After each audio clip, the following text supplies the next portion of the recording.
लेकिन कहतिया रतिया ए विजय बाबू कैसे राजा दारू पियब बोल कैसे जियब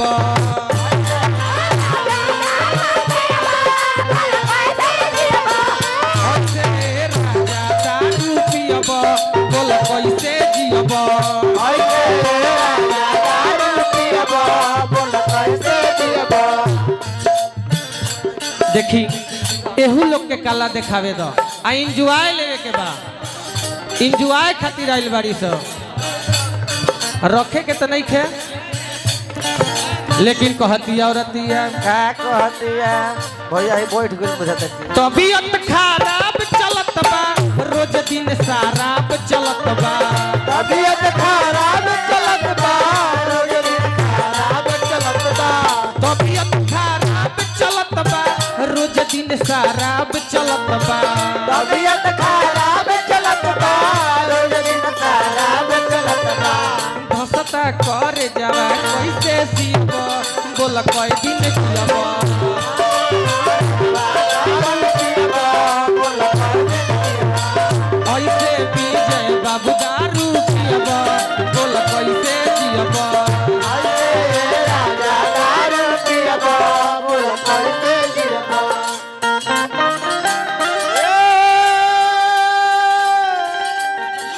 तोहर किरिए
ऐसे जे राजा दारू पियबा बोल कैसे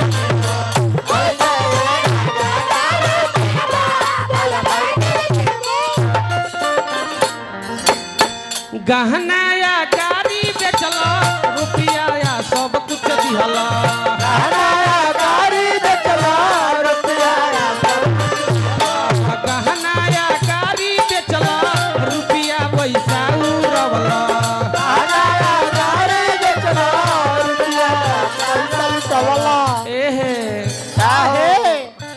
खाली नचनिए के पैसा दियब बोल हम कैसे दियब खाली नचनिए के पैसा देब बोल कैसे दियब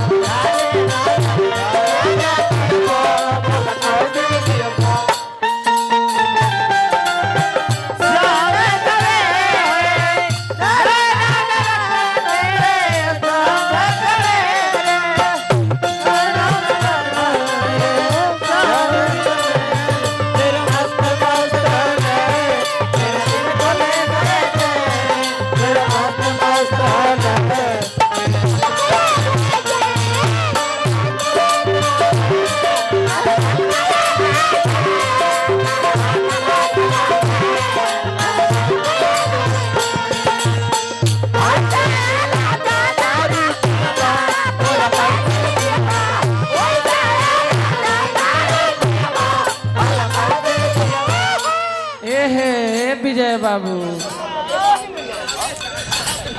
घर के ना खाना खालो बहरे तू सूत जालो घर के ना खाना खालो घर के ना अजीत के सारू विनोद जी के तरफ से सैकड़ों रुपए का पुरस्कार आयल है ए विजय बाबू घर के ना खाना खालो बहरे जाके सूत जालो घर